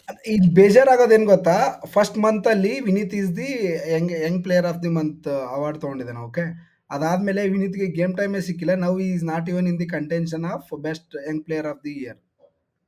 You understand, is good, he didn't get the time. ಅವ್ನು ಆ ಥರ ಅಲ್ಲ, ನೆಕ್ಸ್ಟ್ ಇಯರ್ ಆ ಥರ ಮಾಡ್ತೀನಿ ಅಂದರೆ ದಯವಿಟ್ಟು ಐ ಲೀಗಿಗೆ ಕಳಿಸ್ಬಿಡಿ ಅವ್ನ. ಐ ಲೀಗಲ್ಲಿ ಆಡಿಸಿ. Don't make him sit for long time. It's not good. ಇಲ್ಲಿಗಲ್ಲ, ಯಾಕಂದ್ರೆ ಯಾವ್ದಾದ್ರು ಚೆನ್ನಾಗಿರೋ ಪಂಜಾಬ್ ಗಿಂಜಾಬ್ ಕಳ್ಸಿ ಗುರು. ಅಟ್ಲೀಸ್ಟ್ ಚೆನ್ನಾಗಿ ಪಂಜಾಬ್ ನಾರ್ತ್ ಈಸ್ಟ್ ಎಲ್ಲಾದ್ರೂ ಖುಷಿ ಆದ್ರೂ ಆಗುತ್ತೆ. ನೀವು ಇಲ್ಲಿ ಸುಮ್ನೆ ಬೆಂಚ್ ಮಾಡ್ಸೋದಕ್ಕಿಂತ. ನಮ್ಮ ಹುಡುಗನ ಯಾಕ್ರಿ ನಮ್ಮ ಅಪೋಸಿಟ್ ಆಡಿಸ್ತೀರಾ? ಹಂಗೆಲ್ಲ ಬೇಡ, ಸುಮ್ಮನೆ ನೋಡೋಣ ಏನು ಮಾಡ್ತಾರೆ ಅಂತ. ಆದರೆ ಮೆಕಾಟನ್ನ ತೊಗೊಂಡು ಬನ್ನಿ, ಸುರೇಶನ ಎತ್ತುಗಿರಿ. ನೋಡೋಣ. ಅದೇ ಥರ ಇದು ISL ಮತ್ತು BFC ಬಗ್ಗೆ ಆದರೆ ಒಂದ್ಸರಿ ಆ್ಯಕ್ಚುಲಿ ಒಬ್ರು ಬಗ್ಗೆ ನೆಕ್ಸ್ಟ್ ಮಾತಾಡ್ಬೇಕು. ಹೇಳಿ. ಒಬ್ರು ಒಬ್ಬ ಪ್ಲೇಯರ್ ರಿಡಂಪ್ಷನ್ ಮಾತಾಡ್ಬೇಕು ಸರ್. ಯಾರು ಬೂಟಿಯಾ ಅಂತ ಇದ್ದಾರೆ. ಅವರು ಇಷ್ಟು ದಿವಸ ಬಂದೇ ಇಲ್ಲ. ಲಾಸ್ಟ್ 2 ಗೇಮ್ ಇಂದ ಅದ್ ಏನಾಗ್ ಬಂದಿದಾರೋ, ಫುಲ್ ಫೈರ್ ಎಲ್ಲ ಆಡ್ತಿದ್ದಾರೆ. ನಿನ್ನೆ ಗೇಮ್ ಕೂಡ ಸೆಕೆಂಡ್ ಗೋಲ್ ಅವನೇ ಕಾರಣ. ಸಖತ್ತಾಗಿ ಆಡ್ತಿದ್ದಾನೆ. ಆಡ್ಲಿ, ಚೆನ್ನಾಗ್ ಆಡ್ಲಿ. ನಿಖಿಲ್ ಪೂಜಾರಿ ಇಲ್ಲ ಅವನ್ ಪ್ಲೇಸ್ ಅಲ್ಲಿ, ಚೆನ್ನಾಗ್ ಆಡ್ಲಿ. ಏನೋ ಒಂದು ಹೋಗಕ್ ಮುಂಚೆ ಒಂದು ಒಳ್ಳೇದ್ ಮಾಡ್ಬಿಟ್ಟು ಹೋಗ್ಲಿ, ನಮ್ಮ ಅಕಾಡೆಮಿ ಪ್ಲೇಯರ್ ಅಂತ ಹೇಳೋದಷ್ಟೇ. ಚೆನ್ನಾಗ್ ಆಡ್ತಿದ್ದಾನೆ, ಆಡ್ಲಿ, ಹಂಗೆ ಕಂಟಿನ್ಯೂ. ನೆಕ್ಸ್ಟ್ ಸೀಸನ್ ಎಲ್ಲಿಗೆ? May be Kerala Kerala blasters. ಹೋಗ್ತಿದ್ದಾನೆ ಅನ್ಸುತ್ತೆ. ಕೇರಳ ಬ್ಲಾಸ್ಟರ್ಸ್. ಬ್ಲಾಸ್ಟರ್ಸ್ ನಾನೇ ಕೇಳಲ್ಪಟ್ಟೆ ಅದು. ಓಕೆ, ಅದು ನಮ್ಮ ಹುಡುಗನ ಬಗ್ಗೆ. ಆದರೆ ಒಂದು ಸ್ವಲ್ಪ BDFA ಬಗ್ಗೆ ಹೇಳೋಣ. BDFA ಮುಗೀತು, 2024-25 ಸೀಸನ್ ಮುಗೀತು. ಸೊ ಅದೇ ಥರ ಈ ಸರಿ ಡಬಲ್ ಮಾಡಿದ್ದಾರೆ ಅಗ್ನಿಪುತ್ರ FC. ನಮ್ಮ ಮೇಲೆ ಅವ್ರು ಇದನ್ನು ಗೆದ್ದರು, ಯಾವುದು ಪುಟಯ ಗೆದ್ದರು. ಪುಟಯ ಆದಮೇಲೆ ಮತ್ತು ಇವಾಗ BDFA ಗೆದ್ದಿದ್ದಾರೆ. Crazy game. Last game kick start ಅವ್ರಿಗೆ ಒಂದು ಹೇಳ್ತೀನಿ. ಕಿಕ್ ಸ್ಟಾರ್ಟ್ ಅವ್ರಿಗೆ ಆ್ಯಕ್ಚುಲಿ ಕಿಕ್ ಸ್ಟಾರ್ಟ್ ಅಗ್ನಿಪುತ್ರ 8-8 ಇದ್ರು. ಯಾರು ಗೆಲ್ತಾರೆ, last game kick start BFC ಇತ್ತು. ಅಲ್ಲಿ ಯಾರು ಗೆಲ್ತಾರೆ ಅವ್ರಿಗೆ ಅಡ್ವಾಂಟೇಜ್ ಇರೋ ಥರ. ಕಿಕ್ ಸ್ಟಾರ್ಟ್ ಏನಾದರೂ ಗೆದ್ದಿದ್ರೆ ಕಿಕ್ ಸ್ಟಾರ್ಟ್ ಚಾಂಪಿಯನ್ ಆಗೋರು. ಕಿಕ್ ಸ್ಟಾರ್ಟ್ ಸೋತ್ರೆ ಅಥವಾ ಡ್ರಾ ಆದರೆ ಅಗ್ನಿಪುತ್ರ ಚಾಂಪಿಯನ್ ಆಗೋರು. 90 ಐ ಥಿಂಕ್ 1-0 ಅವ್ರು ಲೀಡಿಂಗಲ್ಲಿದ್ದರು. 92nd ಮಿನಿಟ್ 94th ಮಿನಿಟ್ ತನಕ ಲೀಡಿಂಗಲ್ಲಿದ್ದರು. 97th ಮಿನಿಟ್ಗೆ ಐ ಥಿಂಕ್ 2-1 ಲೀಡಿಂಗಲ್ಲಿದ್ದರು, ನಾಟ್ 1-0, 2-1 ಲೀಡಿಂಗಲ್ಲಿದ್ದರು. 97th ಮಿನಿಟ್ಗೆ BFC ಕಡೆಯಿಂದ ಒಂದು ಕ್ರೇಜಿ ಗೋಲ್ ಹೊಡೆದ್ಬಿಟ್ಟು ಡ್ರಾ ಮಾಡಿದ್ದಾರೆ. ಎಂಥ ಕ್ರೌಡ್ ಅಂತೀರಾ ಆ ಪರ್ಟಿಕ್ಯುಲರ್ ಗೇಮ್ಗೆ. ತುಂಬ ಕ್ರೌಡ್ ಬೇರೆ ಬಂದಿತ್ತು. ಈ ಕಿಕ್ ಸ್ಟಾರ್ಟ್ ಫ್ಯಾನ್ಸ್ ತುಂಬ ಜನ ಬಂದಿದ್ರು, ಫ್ಲಾಗ್ಸ್ ಎಲ್ಲ ತಂದಿದ್ರು, ಸಖತ್ತಾಗಿ ಸೌಂಡ್ ಇತ್ತು. ಏನದು ಲಿಟ್ಲ್ ವಾಟ್ ಇಸ್ ಅದು ಒಂದು ಚಾನ್ಸ್ ಎಲ್ಲ ಇದಾವಲ್ಲ, Kickstart is a super star ಅಂತಂದು, twinkle twinkle little star, Kickstart is a super star, ಅದು ತುಂಬ ಕೇಳ್ತಾ ಇತ್ತು ಆ್ಯಕ್ಚುಲಿ. ಆದರೆ ಅಗ್ನಿಪುತ್ರ ಅಬ್ಸಲ್ಯೂಟ್ ಮ್ಯಾಡ್ನೆಸ್ ಈ ಸೀಸನ್. ಅವ್ರದ್ದೇನು ಆಡಿದಾರಲ್ಲ, ಅವ್ರದ್ದು ತುಂಬ ಹೊಸ ಟೀಮ್ ಕೂಡ, ಹೊಸ ಹೆಸರಲ್ಲಿ ಬಂದರು ಈ ಸಾರಿ. ಅದ್ರ ಜೊತೆಗೆ ಅವ್ರು ತುಂಬ ವರ್ಷ ಆಗಿಲ್ಲ ಅವ್ರದ್ದು ಈ ಟೀಮ್ ಫಾರ್ಮ್ ಮಾಡಿ. ಸಖತ್ತಾಗಿ ಫೈಟ್ ಕೊಟ್ಟಿದ್ದಾರೆ ಈ ಸಾರಿ. ನಾನೊಂದು 2 ಗೇಮ್ ನೋಡಿದ್ದೀನಿ ಅವ್ರದ್ದು, ಅಲ್ಲೇ ಲೈವಲ್ಲಿ ಹೋಗಿ ಒಂದು ಗೇಮ್ ನೋಡಿದ್ದೀನಿ. ಚೆನ್ನಾಗಿ ಆಡ್ತಾರೆ ಹುಡುಗರು ಕೂಡ. Congratulations to them. BDFA champions ಆಗಿದ್ದಾರೆ. ನೆಕ್ಸ್ಟ್ ಇಯರ್ ಅವ್ರು I-League 2 ಆಡ್ತಾರೆ. I-League 2 ಅಲ್ಲಿ ಅವ್ರು ಚೆನ್ನಾಗಿ ಆಡಲಿ ಅಂತ ಅಂದ್ಕೊಳ್ಳೋಣ. ಯಾಕಂದರೆ ನಮ್ಮ FC ಬೆಂಗಳೂರು ಅವರೇನು ಅಷ್ಟೊಂದು ಚೆನ್ನಾಗಿ ತೋರಿಸ್ತಿಲ್ಲ. ಸಾರಿ, ನಾಟ್ I-League 2, I-League 3 ಆಡ್ತಾರೆ ಅವರು. I-League 3ಯಿಂದ I-League 2 ಹೋಗ್ತಾರೆ. ಸೊ I-League 3 ಆಡ್ತಾರೆ ನೆಕ್ಸ್ಟ್ ಸೀಸನು. ನೋಡೋಣ. Congratulations to them. ಮತ್ತು ಟಾಪ್ ಸ್ಕೋರರ್ಸ್ ಕೂಡ ನಮ್ಮ ಕರ್ನಾಟಕ ಹುಡುಗರು ಇದ್ದಾರೆ. ಒಂದು 20 ವರ್ಷದ ಹುಡುಗ ಕಿಕ್ ಸ್ಟಾರ್ಟ್ ಅವನು. ಸೊ ಅವ್ರಿಗೂ ಕೂಡ ಕಂಗ್ರ್ಯಾಚುಲೇಷನ್ಸ್. ಅವರು ಫುಲ್ ಯಾವ್ದಾರು I-League ಟೀಮ್ಸ್ಗೆ ಹೋಗಲಿ ನೆಕ್ಸ್ಟ್ ಇಯರು. ಆಡಬೇಕು, ಟಾಪ್ ಲೆವೆಲ್ ಆಡಬೇಕು, ಅದು ಇಂಪಾರ್ಟೆಂಟು. ISL ಬಂದು ಕೂರೋದು ಬೇಡ, I-League ಹೋಗಿ. ಇವಾಗ ಇರ್ಫಾನ್ ಹೋಗಿದ್ರು ನೋಡಿ ಇಲ್ಲಿಂದ ಚೆನ್ನೈಗೆ. ಆ ಥರನೂ ಹೋದ್ರೂ ಪ್ರಾಬ್ಲಮ್ ಇಲ್ಲ. ಬಟ್ ಏನಂದರೆ ಗೇಮ್ ಆಡಬೇಕು, ಅದು ಇಂಪಾರ್ಟೆಂಟ್. ಅವ್ರು ಗೋಲ್ ಸ್ಕೋರ್ ಮಾಡ್ತಾ ಇರಬೇಕು. ಅದಕ್ಕೋಸ್ಕರ I-League ಹೋಗೋದು ಬೆಟರ್. ಅದು ಬಿಟ್ಟರೆ ಇನ್ನೊಂದು ಮಾತಾಡಬೇಕಂದ್ರೆ, ನಮ್ಮ ಸೋಮ್ ಬಂದು best midfielder of the award ಕೊಟ್ಟಿದ್ದಾರೆ ಅವ್ರಿಗೆ ಈ BDFA ಸೀಸನ್ದು. ಒಳ್ಳೆ ಅಟ್ಯಾಕಿಂಗ್ ಪ್ಲೇಯರು, ತುಂಬ ಯೋಚನೆ ಸಖತ್ ಮಾಡ್ತಾನೆ ಹುಡುಗ. So is thought process is very good. So ಅದಕ್ಕೆ ISL ರೆಡಿ ಇದ್ದಾನೆ ಅವನು ಅನ್ನೋ ಒಂದು ಫೀಲಿಂಗ್ ಇದೆ ನನಗೆಲ್ಲೋ. ನೋಡೋಣ ಅವನ್ನ ಏನು ಮಾಡ್ತಾರೆ, ಕನ್ಸಿಡರ್ ಮಾಡ್ತಾರಾ ಇಲ್ಲ BFC ನೆಕ್ಸ್ಟ್ ಸೀಸನ್ಗೆ ಅಂತ. ಆ ಥರ ಹೇಳ್ತಾ ನೆಕ್ಸ್ಟು ಪ್ರೆಸೆಂಟ್ಲಿ ಇವಾಗ ಐ ಎಸ್ ಎಲ್ ಯಾವ ಥರ ಇದೆ ಅಂತ ನೋಡಿದರೆ, ಐ ಎಸ್ ಎಲ್ ಟೇಬಲ್ ಯಾವ ಥರ, presently I S L table ಯಾವ ಥರ ಕಾಣ್ತಿದೆ ಅಂದರೆ, ಮೋಹನ್ ಬಗಾನ್ ಹತ್ರ ಕ್ಲಿಯರ್ ಆಗಿ ವಿನ್ನರ್ಸ್ ಆದ್ರು ಅವರು. ಇವ್ರಿಗೆ ಏನು ಮಾಡೋಕ್ಕಾಗಲ್ಲ, ಅವ್ರಿಗೆ ಗೋವಾದವ್ರ ಕಡೆಯಿಂದ I think it's done and dusted. ಅದು ಬಿಟ್ಟರೆ ಗೋವಾ ಕೂಡ ನಂಬರ್ 2 ಫಿನಿಶ್ ಮಾಡೋದು is almost confirmed, but not ಹೇಳೋಕ್ಕಾಗಲ್ಲ, ಏನಾದರೂ ಆಗ್ಬೋದು. ಬಟ್ ಆಲ್ಮೋಸ್ಟ್ ಕನ್ಫರ್ಮ್ಡ್ ಅವ್ರು ಆಗ್ಬೋದು ಅಂತ. ನೆಕ್ಸ್ಟ್ ಗೇಮ್ಸು ಯಾವ ಥರ ಆಡ್ತಾರೆ ಅವ್ರು ನೋಡಬೇಕು. ತುಂಬ ಇಂಟ್ರೆಸ್ಟಿಂಗ್ ಇರೋದೇನೆಂದರೆ ಇದು Jamshedpur, BFC, north is to, Mumbai, Odisha. So ಇವ್ರಿಗೆ ತುಂಬ ಒಳ್ಳೆ ಚಾನ್ಸ್ ಇದೆ. ಜಮ್ಶೆಡ್ಪುರು ನೆಕ್ಸ್ಟ್ ಯಾವ ಥರ ಆಡ್ತಾರೆ ಅಂತ ನೋಡಬೇಕು. ಅದ್ರ ಜೊತೆಗೆ ಕಾಲೇಜ್ ಎಮ್ ಎಲ್ ಟೀಮ್ ಹೇಳೋಕ್ಕಾಗಲ್ಲ. ಲಾಸ್ಟಲ್ಲಿ ನಾನು ಅವರೇನೋ ಮೆಸಪ್ ಮಾಡ್ಕೊತಾರೆ ಅನ್ಕೊಂತಿದ್ದೀನಿ, ನೋಡೋಣ ಏನಾಗುತ್ತೆ ಅಂತ. ಬಟ್ ನಮಗೆ ನೋಡಿ ಇಲ್ಲಿ BFCಗೆ ಈ ಬ್ಯಾಕ್ ಟು ಬ್ಯಾಕ್ ಇವು ಏನು ಗೇಮ್ಸ್ ಸೋತ್ವಲ್ಲ, ಅಲ್ಲಿ ಡ್ರಾಸ್ ಕೂಡ ಬರಲಿಲ್ಲ ನಮಗೆ. ಅದು ತುಂಬ ಹೊಡೆತ ಕೊಟ್ಟಿದೆ ನಮಗೆಲ್ಲ, ಸಿಕ್ಕಾಪಟ್ಟೆ ಇದು ಮಾತ್ರ. ಅದೇ ಥರ ಇದು ಇವಾಗ ಟೇಬಲ್ ಇರೋದು ನೋಡಿದರೆ ನೆಕ್ಸ್ಟ್ ಇನ್ನೂ 3 ಗೇಮ್ಸ್ ಇದ್ದಾವೆ. ನೆಕ್ಸ್ಟ್ 3 ಗೇಮ್ಸ್ ಯಾವಂದರೆ BFCಗೆ ನೆಕ್ಸ್ಟ್ ನಾವು 25ನೇ ತಾರೀಕು ಟ್ಯೂಸ್ಡೇ FC ಚೆನ್ನೈ ಮೇಲೆ ಆಡ್ತೀವಿ ಬೆಂಗಳೂರಲ್ಲಿ. ಅದಾದಮೇಲೆ ಈಸ್ಟ್ ಬೆಂಗಾಲು ಸಂಡೇ ಇದೆ, ಇದು ಮಾರ್ಚ್ 2. ಇದು ಅವೇ ಗೇಮ್ ಇದೆ ಆ್ಯಕ್ಚುಲಿ, ಕೋಲ್ಕತ್ತಾದಲ್ಲಿರೋದು. ಈ ಗೇಮ್ದು ಏನಂದರೆ ಒಂದು ಈಸ್ಟ್ ಬೆಂಗಾಲ್ಗೆ ಇದು ಇರುತ್ತೆ, ಐ ಮೀನ್ AFC ಕಮಿಟ್ಮೆಂಟ್ ಇರುತ್ತೆ. ಅವ್ರೇನಾದರೂ ಯಾವ ಥರ ಟೀಮ್ ಸೆಟಪ್ ಮಾಡ್ತಾರೆ ಅಂತ ನೋಡಬೇಕಿದೆ. ಅದಾದಮೇಲೆ last game very important game, ಅದು ಕೂಡ ಟ್ಯೂಸ್ಡೇನೇ ಇದೆ. ಲಾಸ್ಟ್ 2 ಹೋಮ್ ಗೇಮ್ ಟ್ಯೂಸ್ಡೇ ಇದೆ. ನನಗೆ ಈ ಲಾಜಿಕೇ ಅರ್ಥ ಆಗಲ್ಲ. ಟ್ಯೂಸ್ಡೇ ಎಲ್ಲ ಏನಕ್ಕೆ ಗೇಮ್ ಹಾಕ್ತಾರೆ, ಅದು home games, last 2 home games. Mumbai BFC I think it is going to be very interesting. ಯಾಕಂದರೆ ಅವರು ನಾವು ಹೆಚ್ಚು ಕಮ್ಮಿ ತುಂಬ ಗ್ಯಾಪಲ್ಲಿ ಏನಿಲ್ಲ. ಸೊ ಆ ಗೇಮ್ ತುಂಬ ಇಂಪಾರ್ಟೆಂಟ್ ಆಗುತ್ತೆ, ಡಿಸೈಡರ್ ಇರುತ್ತೆ. ಅದು ಯಾವುದೋ ಒಂದು ಪೊಸಿಷನ್ನ ಡಿಸೈಡ್ ಮಾಡೋಕ್ಕೆ. ನಾವೇನಾದರೂ 3rd ಅಥವಾ 4th ಫಿನಿಶ್ ಮಾಡಿದರೆ I think awesome finish by ಒಳ್ಳೆ ರಿಕವರಿ ಅನಿಸುತ್ತೆ ನನಗೆ. ನಾವು 3rd ಏನಾದರೂ ಫಿನಿಶ್ ಮಾಡಿದರೆ ಅಥವಾ 4th ಏನಾದರೂ ಫಿನಿಶ್ ಮಾಡಿದರೆ, third is something. Third finish ಮಾಡಕ್ಕೆ ಆಪರ್ಚುನಿಟಿ ಇದೆ ಇವಾಗ. ಯಾಕೆಂದ್ರೆ ಜಮ್ಶೆಡ್ಪುರ್ದು ನೆಕ್ಸ್ಟ್ ಲಾಸ್ಟ್ 3 ಗೇಮ್ಸ್ ಬಂದು ಕೇರಳ ಬ್ಲಾಸ್ಟರ್ಸ್, ಒಡಿಶಾ, ಚೆನ್ನೈ. ಅದರಲ್ಲಿ 2 ಸೋಲ್ಬೋದು ಅವರು. ಒಡಿಶಾ ಮೇಲೆ ಒಂದು, ಇನ್ನೊಂದು ಕೇರಳ ಮೇಲೆ ಒಂದು ಸೋಲ್ಬೋದು ಅನ್ಸುತ್ತೆ. ಈವನ್ ಮುಂಬೈ ಸಿಟಿಗೂ ಅಷ್ಟೇ. ಮುಂಬೈ ಸಿಟಿಗೆ ಬಗಾನು, ಕೇರಳ ಬ್ಲಾಸ್ಟರ್ಸ್, BFC ಇದೆ. ಅವ್ರು ಗೆದ್ರೆ ಕೇರಳ ಮೇಲೆ, ಬಟ್ ನಮ್ದು ಮತ್ತೆ ಬಗಾನು ಕಷ್ಟ ಇದೆ ಅವ್ರಿಗೆ. ಸೊ ಅದೆರಡು ಹೊಡೆತ ಕೊಡುತ್ತೆ. ನಾರ್ತ್ ಈಸ್ಟ್ ಗೀಸ್ ಇದೆ, ಲಿಟ್ರಲಿ ನಾರ್ತ್ ಈಸ್ಟ್ ಗೀಸ್ ಇದೆ. ಒಂದು ಚೆನ್ನೈ, ಇನ್ನೊಂದು ಈಸ್ಟ್ ಬೆಂಗಾಲ್. ಇದು ನಮ್ದು ನಾರ್ತ್ ಈಸ್ಟ್ ಇವಾಗ ಸ್ವಲ್ಪ ನೋಡ್ಕೋಬೇಕು. ನಿಜ ಅಲ್ವಾ? ಆ ಥರ ನೋಡಿದ್ರೆ ಅವನು ಅದೇ ಹೇಳೋದು. ಜರಗೋಜಾ ಅದನ್ನ ಹೇಳಬೇಕಾದ್ರೆ ನೀನು ಪ್ರೆಸ್ ಕಾನ್ಫರೆನ್ಸ್ ನೋಡ್ತಿದ್ದೆ ನಾ, ಜರಗೋಜಾದ ಅವ್ರದ್ದು ಒಂಥರ ಬೇಜಾರಲ್ಲೇ ಹೇಳಿದ್ರು ಪಾಪ. 1 ಮಂತಲ್ಲಿ ಏನಾಗ್ಬಿಡ್ತಿ ನೋಡಿ ಅನ್ನೋ ಥರ. ನಾರ್ತ್ ಈಸ್ಟ್ ಆ್ಯಂಡ್ BFCಗೆ it is going to be very hard. ನೋಡೋಣ ಎಲ್ಲಿಗೆ ಎಂಡ್ ಆಗುತ್ತೆ ಇದಂತ. ಇದು ನಮ್ಮ BFC ಬಗ್ಗೆ. ಆದರೆ ಇನ್ನೊಂದು ಹೇಳಬೇಕಿದೆ, ವೆರಿ ಇಂಪಾರ್ಟೆಂಟ್. ನಿನ್ನೆ AFF ಕಮಿಟಿ ಮತ್ತೆ ಮೀಟ್ ಆಗಿದ್ದಾರೆ. ಆದರೆ ನೀವು AFF ವೆಬ್ಸೈಟ್ ಅಥವಾ AFF ವೆಬ್ಸೈಟಲ್ಲಿ ಇರ್ಬೋದು, AFF ಟ್ವಿಟ್ಟರಿಂದ ಏನೋ ನಿಮಗೆ ಇನ್ಫಾರ್ಮೇಷನ್ ಸಿಕ್ಕಿರಲ್ಲ. ಯಾಕೆ ಗೊತ್ತಾ? ಅದು ಹಳೆ ಎಂಪ್ಲಾಯಿ ಪಾಸ್ವರ್ಡ್ ಚೇಂಜ್ ಮಾಡಿ ಹೋಗ್ಬಿಟ್ಟಿದ್ದಾರಂತೆ. ಸೊ ಈಗ ಆ ಪರ್ಟಿಕ್ಯುಲರ್ ಅಕೌಂಟ್ಗೆ ಯಾರು ಲಾಗಿನ್ ಆಗಕ್ಕೆ ಅವ್ರ ಹತ್ರ ಏನೂ ಇಲ್ಲ. ಸೊ ಇದೊಂದು ಸ್ವಲ್ಪ ನೋಡೋಣ ಅಂತ ಓಪನ್ ಮಾಡಿದ್ದೆ. ಏನಂದರೆ ನಿನ್ನೆ ಒಂದಿಷ್ಟು ಡಿಸಿಷನ್ ತೊಗೊಂಡಿದ್ದಾರೆ. ಪ್ರತಿ ವರ್ಷದ ಥರ ಪ್ರತಿ ಸಾರಿ ಅವ್ರು ಡಿಸಿಷನ್ ತೊಗೊಳ್ಳೋ ಥರ ನಾವು ಮತ್ತೆ ಎಕ್ಸೈಟೆಡ್ ಆಗಿವಿ ಅಂತ ತೋರಿಸೋಣ. ಏನಾದರೂ ಒಂದು ಹೊಸದಾಗುತ್ತೆ ಅಂತ ಹೋಪ್ ಮಾಡೋಣ. ಬಟ್ ನಮ್ಗೆ ಗೊತ್ತಿದೆ ಅದೆಲ್ಲ ಹೋಗಿ ಎಲ್ಲಿ ನಿಲ್ತಿರುತ್ತೆ ಅಂತ. But there are couple of very important points. ಅದಕ್ಕೋಸ್ಕರ ನಾನು ಇದನ್ನು ಓಪನ್ ಮಾಡಿದ್ದು. ಸುಬ್ರತ್ ಪಾಲ್ನ ಡೈರೆಕ್ಟರ್ ಆಫ್ ನ್ಯಾಷನಲ್ ಟೀಮ್ ಅಂತ ಮೆನ್ಷನ್ ಮಾಡಿದ್ದಾರೆ. ಮೆನ್ಸ್ ನ್ಯಾಷನಲ್ ಟೀಮು ಗೊತ್ತಿಲ್ಲ.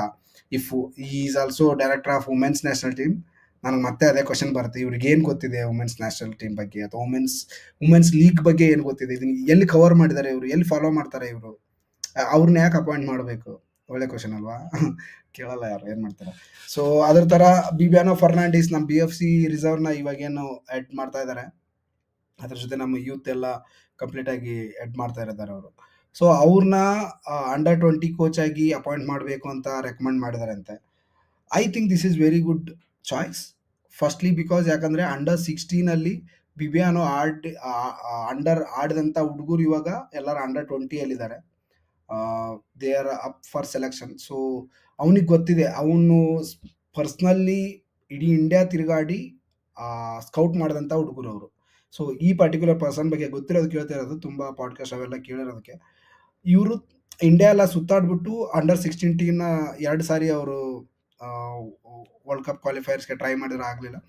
ಸೊ ಆ ಟೀಮ್ ಹುಡುಗರೇ ಇವಾಗ ಅಂಡರ್ 20 ಇರ್ತಾರೆ. ಮತ್ತು ಇವಾಗ ISL ಅಲ್ಲೂ ಮತ್ತು ಅವರಿಗೆ BDFA ಬಗ್ಗೆ ಅವರಿಗೆ ಇವಾಗ ಒಳ್ಳೆ ಎಕ್ಸ್ಪೀರಿಯನ್ಸ್ ಆಯ್ತು, 1 ವರ್ಷ BDFA ಅಲ್ಲಿ. ಸೊ ಸ್ಟೇಟ್ ಲೀಗಲ್ಲೂ ಎಕ್ಸ್ಪೀರಿಯನ್ಸ್ ಆಯ್ತು ಅವ್ರಿಗೆ. ಐ ಥಿಂಕ್ ಒಳ್ಳೆ ಚಾಯ್ಸ್. ಹೋಪ್ಫುಲಿ ಈ ಅಕ್ಸೆಪ್ಟ್ ದಟ್. ನೋಡೋಣ ಏನು ಮಾಡ್ತಾರೆ.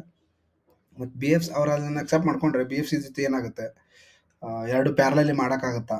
ತುಂಬ ಕ್ವಶನ್ಸ್ ಎಲ್ಲಿ ಬರುತ್ತೆ ಗೊತ್ತಿಲ್ಲ.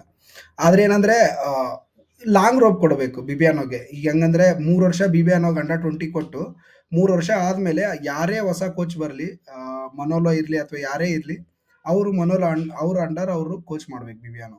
ಆಮೇಲೆ ಬಿಬಿಯಾನೋಗೆ ಒಂದು ಶಾಟ್ ಕೊಡಬೇಕು ನ್ಯಾಷನಲ್ ಟೀಮ್ಗೆ. ಆ ಥರ ಏನಾದರೂ ಲಾಂಗ್ ಫ್ಯೂಚರಿಸ್ಟಿಕ್ ಥಿಂಕಿಂಗ್ ಇದ್ದರೆ ಮಾತ್ರ ಬಿಬಿಯಾನೋ ಅಕ್ಸೆಪ್ಟ್ ಮಾಡ್ಕೋಬೇಕು, ಅದರ್ವೈಸ್ ಮಾಡಬಾರ್ದು ಅಂತ ನನ್ನ feeling. Otherwise is very good at BFC. ನಾವು ಈ ಸರಿ ಗೆಲ್ಲಕ್ಕಾಗಿಲ್ಲ BDFA, ಆ್ಯಂಡ್ ಯೂತ್ ಟೀಮ್ಸ್ ಎಲ್ಲ ನಮ್ಮದು ಸಿಕ್ಕಾಪಟ್ಟೆ ಖರಾಬ್ ಪರ್ಫಾರ್ಮೆನ್ಸ್ ಮಾಡಿದ್ದೀವಿ. ಸ್ಟಿಲ್ ಐ ವಾಂಟ್ ಟೀಮ್, ಯಾಕಂದರೆ ತುಂಬ ಹೊಸ ಹುಡುಗರನ್ನ ಕೊಟ್ಟಿದ್ರು ಈ ಸರಿ ಬಿಬಿಯಾನೋಗೆ. ಅವ್ರ ಜೊತೆನೇ ಆಡು ಅಂತ ನಮ್ಮ ಅಕಾಡೆಮಿ ಪ್ಲೇಯರ್ಸ್ ತುಂಬ ಜನ ಇದ್ದರು. ನೋಡೋಣ ನೆಕ್ಸ್ಟ್ ಇಯರ್ ಏನು ಮಾಡ್ತಾರೆ ಅಂತ. But not a great year for Bibiano, ಅದನ್ನು ಮಾತ್ರ ಹೇಳಬಲ್ಲ ಈ ವರ್ಷ. ಅದ್ರ ಜೊತೆಗೆ ಇಂಟರ್ ಸ್ಕೂಲ್ ನಾವು ಯಾವಾಗಲೂ ಮಾತಾಡ್ತಿದ್ವಿ, ಸ್ಕೂಲ್ನ ಹೆಂಗಾರು ಮಾಡಿ ನೀವು ಗ್ರಾಸ್ ರೂಟಲ್ಲಿ ಇನ್ವಾಲ್ವ್ ಮಾಡಿಲ್ಲ ಅಂದರೆ ಡೆಫಿನೆಟ್ಲಿ ನಮಗೆ ಆ ಟ್ಯಾಲೆಂಟ್ಸು ಅಥವಾ ನಮಗೆ ಆ ಟ್ಯಾಲೆಂಟ್ಸ್ ಫ್ರಮ್ ಏನಾದರೂ ರೂರಲ್ ಟ್ಯಾಲೆಂಟ್ಸ್ ಎಲ್ಲ ಸಿಗೋದು ಕಷ್ಟ ಆಗುತ್ತೆ ಅಂತ. ಅದಕ್ಕೆ ಒಂದು ಹೊಸದು ಇದನ್ನ ತೊಗೊಂಡು ಬಂದಿದ್ದಾರೆ, inter school grass root tournament ಅಂತಂದು ಫಾರ್ ಏಜ್ 9 to 12 2 ಕ್ಯಾಟಗರಿಯಲ್ಲಿ ಮಾಡ್ತಾರೆ ಅನ್ಸುತ್ತೆ. 9, 10 ಆ್ಯಂಡ್ 11, 12 ಒಳ್ಳೆ ಅಪರ್ಚುನಿಟಿ ಇದು. ಇಲ್ಲಿಂದ ಸ್ಕೌಟ್ ಕೂಡ ಮಾಡಬೇಕು. ಸೊ ಅದ್ರ ಜೊತೆಗೆ ವುಮೆನ್ಸು ಮತ್ತು ಮೆನ್ಸ್ ನ್ಯಾಷನಲ್ ಟೀಮ್ ಎವ್ಯಾಲ್ಯೂಯೇಟ್ ಮಾಡೋಕ್ಕೆ ಒಂದು 4 ಜನ ಅಪಾಯಿಂಟ್ ಮಾಡಿದ್ದಾರೆ. ಮತ್ತೊಂದು ಕಮಿಟಿ ಮಾಡಿದ್ದಾರೆ, 4 ಮೆಂಬರ್ ಸ್ಟಡಿ ಗ್ರೂಪ್ ಅಂತಿದೆ. ನಾನು ಇದರಲ್ಲಿರೋರು ಯಾರ್ಯಾರು ಗೊತ್ತಿಲ್ಲಪ್ಪ ನನಗಂತರ. ಸಾಜಿದ್ ಯಾರು ಗೊತ್ತಿಲ್ಲ, ಜಡ್ಡಿ ಅಲ್ಮೇರಿಯಾ ಗೊತ್ತಿಲ್ಲ, ಶಕ್ತಿ ಚವಾನ್, ಓಕೆ ಇವ್ರು ಯಾರ್ಯಾರೋ ಗೊತ್ತೇನೇ ಇಲ್ಲ. ಓಕೆ ನೋಡೋಣ ಎಲ್ಲಿಗೆ ಹೋಗಿ ನಿಂದಿರುತ್ತೆ ಅಂತ. ಬಟ್ ಯೂತ್ ಡೆವಲಪ್ಮೆಂಟ್ ಬಗ್ಗೆ ಜಾಸ್ತಿ ಮಾತಾಡಿದ್ದಾರೆ. ಒಂದು ಬಂದು ನ್ಯಾಷನಲ್ ಸ್ಕೂಲ್ ಅಥವಾ ನ್ಯಾಷನಲ್ ಯೂತ್ ಲೀಗ್ಸ್ ಏನಿದ್ದಾವೆ 14, 16, 18 ಅದನ್ನು ಕರೆಕ್ಟಾಗಿ ಪ್ರೋಗ್ರೆಸಿವ್ ಮಾಡಬೇಕಂತ ನೆಕ್ಸ್ಟ್ ಇಯರ್. ಈ ವರ್ಷ ಚೆನ್ನಾಗಿ ಮಾಡ್ತಾ ಇದ್ದಾರೆ. ನಂಬರ್ ಆಫ್ ಗೇಮ್ಸ್ ಇನ್ಕ್ರೀಸ್ ಆಗಬೇಕು. ಎಷ್ಟು ಇನ್ಕ್ರೀಸ್ ಆದರೂ ಕಡಿಮೆನೇ ನನ್ನ ಪ್ರಕಾರ. So under 13, under 14 school level very very important. Inter school ಇವೆಲ್ಲ ಭಾರಿ ಇಂಪಾರ್ಟೆಂಟು. ಇವನ್ನ ಪ್ರಮೋಟ್ ಮಾಡಬೇಕು ಮತ್ತು ಅಲ್ಲಿ ಸ್ಕೌಟ್ಸು ಜಾಸ್ತಿ ಮಾಡಬೇಕು. ಅದನ್ನು ಮಾಡ್ತೀವಿ ಅಂತ ಹೇಳಿದ್ದಾರೆ, ನೋಡೋಣ. ಮತ್ತು ರೀಸೆಂಟ್ ಲಾಸ್ಟ್ ಇಯರ್ ಒಂದು FIFA ಅಕಾಡೆಮಿ ಮಾಡಿದ್ರಲ್ವ ಒಡಿಶಾದಲ್ಲಿ. ಸೊ ಅದ್ರ ಥರನೇ ಇನ್ನೊಂದಿನ ಪ್ಲಾನ್ ಮಾಡ್ತಾ ಇದ್ದಾರೆ. ಇವೆಲ್ಲದು ಕಂಪ್ಲೀಟಾಗಿ ಬಂದು ಅಂಡರ್ 17 ವರ್ಲ್ಡ್ ಕಪ್ಗೆ ಟಾರ್ಗೆಟೆಡ್ ನಾವು ಅಂತ ಇವರು ಹೇಳ್ಕೊಂಡೆಲ್ಲ ಮಾಡ್ತಾ ಇದ್ದಾರೆ. ಸೊ ಇದು ಎಲ್ಲಿಗೂ ನಿಲ್ಲಿಸ್ತಾರೆ, ಬರೀ ಮಾತುಗಳಾಗೆ ನಿಲ್ತಾವ ಅಥವಾ ಏನಾದರೂ ಇದರಲ್ಲಿ ಒಂದಿಷ್ಟಾದರೂ ಕಾರ್ಯರೂಪಕ್ಕೆ ಬರ್ತಾವ ಅಂತ ಗೊತ್ತಿಲ್ಲ. ಅದೊಂದು ಇನ್ಫಾರ್ಮೇಷನ್ ನಿಮ್ಗೆ ಕೊಡಬೇಕನ್ನಿಸ್ತು. Very important. ಅದು ಚೆನ್ನಾಗಿದೆ ಆ್ಯಕ್ಚುಲಿ. ಹೋಪ್ಫುಲಿ ಅದು ಮಾಡಿದರೆ ಚೆನ್ನಾಗಿರುತ್ತೆ. I am rooting for Bibiano under 20 actually. ನೋಡೋಣ ಎಲ್ಲಿ ಬರುತ್ತೆ ಅಂತ. ಅದ್ರ ಜೊತೆಗೆ ನಾವು ಜಾಸ್ತಿ ಮಾತಾಡಿದ್ವಿ ಅನಿಸುತ್ತೆ ಈ ಎಪಿಸೋಡಲ್ಲಿ. ಮತ್ತೆ ಸಿಗೋಣ, ಮತ್ತೆ ಮಾತಾಡೋಣ. BFC ಸಪೋರ್ಟ್ ಮಾಡಿ. ನೆಕ್ಸ್ಟ್ 3 ಗೇಮ್ಸ್ ತುಂಬ ಇಂಪಾರ್ಟೆಂಟ್ ಇದೆ. ಅದರಲ್ಲಿ 2 ಹೋಮ್ ಗೇಮ್ ಇದೆ. ನನಗೆ ಗೊತ್ತಿದೆ ವೀಕ್ ಡೇ ಅಲ್ಲಿ ಇದೆ ಅಂತ ಗೊತ್ತಿದೆ. But still somehow make time. Please come to Kanteerava. ಈ 2 ಗೇಮ್ ತುಂಬ ಇಂಪಾರ್ಟೆಂಟ್ ಆಗಿರೋದ್ರಿಂದ ಬಾಯ್ಸ್ಗೆ ನಾವು ಬೇಕಿದೆ, ನಮ್ಮ ಸಪೋರ್ಟು ಬೇಕಿದೆ. ಒಂದು ಗೇಮ್ ಬಂದು ಈ 25th ಇದೆ, ಇನ್ನೊಂದು ಗೇಮ್ ಬಂದು March 11 ಇದೆ. 2 ಟ್ಯೂಸ್ಡೇ ಇದೆ. ಪರವಾಗಿಲ್ಲ, ಟ್ಯೂಸ್ಡೇ ಇದ್ದರು ಸ್ವಲ್ಪ ಬಾಸ್ ಹೇಳ್ಕೊಂಡ್ಬಿಟ್ಟು ಬೇಗ ಬಂದ್ಬಿಡಿ ಆ ಥರ ಹೇಳ್ತಾ ಆಮೇಲೆ ಸಿಗೋಣ ಕಂಠೀರವದಲ್ಲಿ. ಟಿಕೆಟ್ ಪ್ರೈಸ್ ಕಡಿಮೆ ಮಾಡಿದ್ದಾರೆ. ಲಾಸ್ಟ್ 2 ಗೇಮ್ಸ್ಗೆ ಟಿಕೆಟ್ ಪ್ರೈಸ್ ಕಡಿಮೆ ಇದೆ ನೋಡಿ. 199ಗೆ ನಿಮ್ಗೆ ಈಸ್ಟ್ ಬ್ಲಾಕ್ ಸಿಗುತ್ತೆ, 500 ವೆಸ್ಟ್ ಬ್ಲಾಕ್ ಸಿಗುತ್ತೆ. ಅವ್ರ ಕಡೆಯಿಂದ ಏನ್ ಮಾಡಿದ್ದಾರೆ, ಬನ್ನಿ. Last 2 games against our arch rivals. ಒಂದು ಚೆನ್ನೈ, ಅದು ಗೊತ್ತೇ ಇದೆ ನಿಮ್ಗೆ ಹೆಂಗಿರುತ್ತೆ ಅಂತ. ಅಲ್ಲಿ ಬನ್ನಿ, ಸಪೋರ್ಟ್ ಮಾಡಿ. ಚೆನ್ನಾಗಿ ಆಡ್ತಿದ್ದಾರೆ, ಎಂಜಾಯ್ ಮಾಡ್ತೀರಾ. ನಿಜ. ಹೋಪ್ಫುಲಿ ಬಾಯ್ಸ್ ಕೂಡ ಅದೇ ಎನರ್ಜಿಯಲ್ಲಿ ಬರ್ತಾರೆ ಅಂತ ಹೇಳ್ತಾ ಮುಂದಿನ ಸಾರಿ ಮತ್ತೊಂದು ಎಪಿಸೋಡಲ್ಲಿ ಸಿಗೋಣ. ಅಲ್ಲಿ ತನಕ ಹಂಚಿ ಅರಿಸಿ ಸಪೋರ್ಟ್ ಮಾಡ್ತಾಯಿರಿ. Thank you so much. Please do subscribe, share. Thank you. ನಮಸ್ಕಾರ.